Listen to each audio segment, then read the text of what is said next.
joins us right now ahead of the big speech tonight.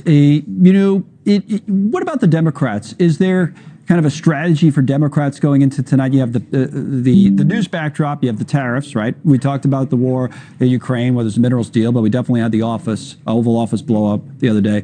How do Democrats handle it? I saw some are boycotting. Do others interrupt? Is there a strategy going into this evening? Well, I think the focus really is the communications piece, and the message is really, I think, primarily the economy. I think the other two things you raised are significant.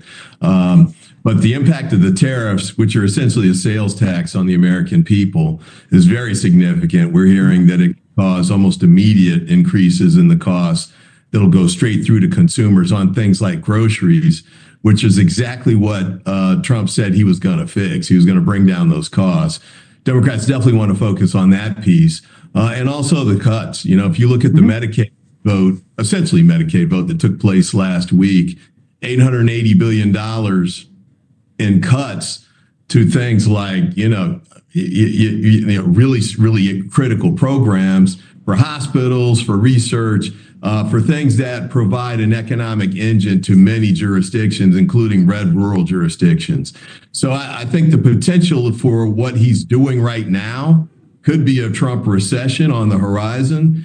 We definitely want to talk about that and try and see if we can get other Republicans to switch over and encourage him to go in a different direction. Yeah, I think the economy is always the biggest issue, and especially if it's going to be a kind of an Achilles heel for the president in the near term, I could see why Democrats want to focus on that. I'm curious, though, because you've spent a lot of time out, and I think last time you were on, we talked about one of the protests against Doge, Elon Musk, and all the cuts that have been happening about that strategy, because, while on the one hand, some people who are affected by it or know someone who's affected by it, who lost their job, would obviously probably identify with your side. On the other hand, there's people who look at this and say, you know what, government is pretty bloated. We do have to make some cuts. And the issue overall of cutting back is relatively popular in the polls.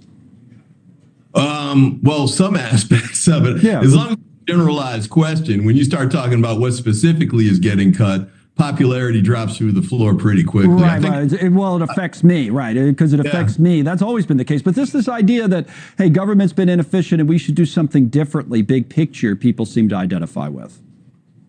Yeah, but last time I was on the show, ironically, Congressman Zinke was on right before me, and the topic there was cuts to the national parks that were in and near his district.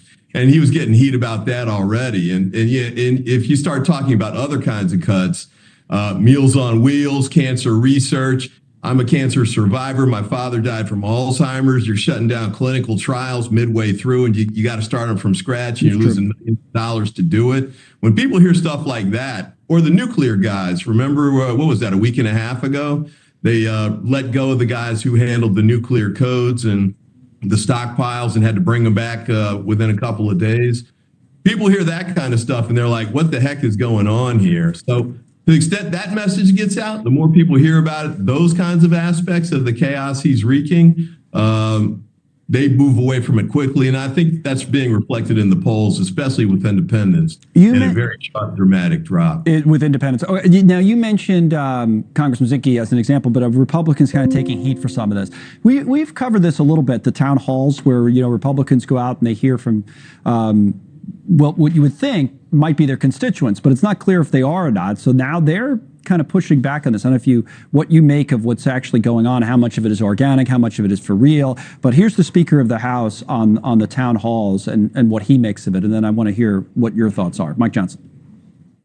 They're professional protesters. So why would we give them a forum to do that right now? The best thing that our members can do is communicate directly, frequently, consistently with their constituents, and there are other avenues to do it than just going in to try to give the other side sound bites. So they're saying, to their people, stay away from these town halls because these aren't your constituents. These are just pros. Yeah, it's the best spin available, I think, for the speaker and his colleagues. Look, I don't live in those districts, but, I've got people in my district who are very upset about what's being done and how it's being done. As I mentioned a moment ago, that's being reflected in national polls. And I think some of the things I've seen, just what you guys have telecast. Yeah. You've got entire rooms erupting. I mean, I suppose it's possible you have like a whole room full of, paid protesters.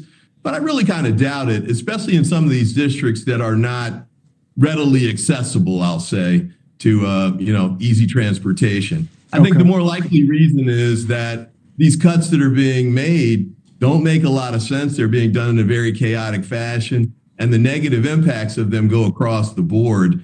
And as people realize that, there's going to be blowback aimed at Trump and the Republican Party for doing it. All right. Well, we won't see as many, apparently, of these in-person town halls. Congressman, thank you. The Democrat from Maryland, Glenn Ivey, with us today. Now,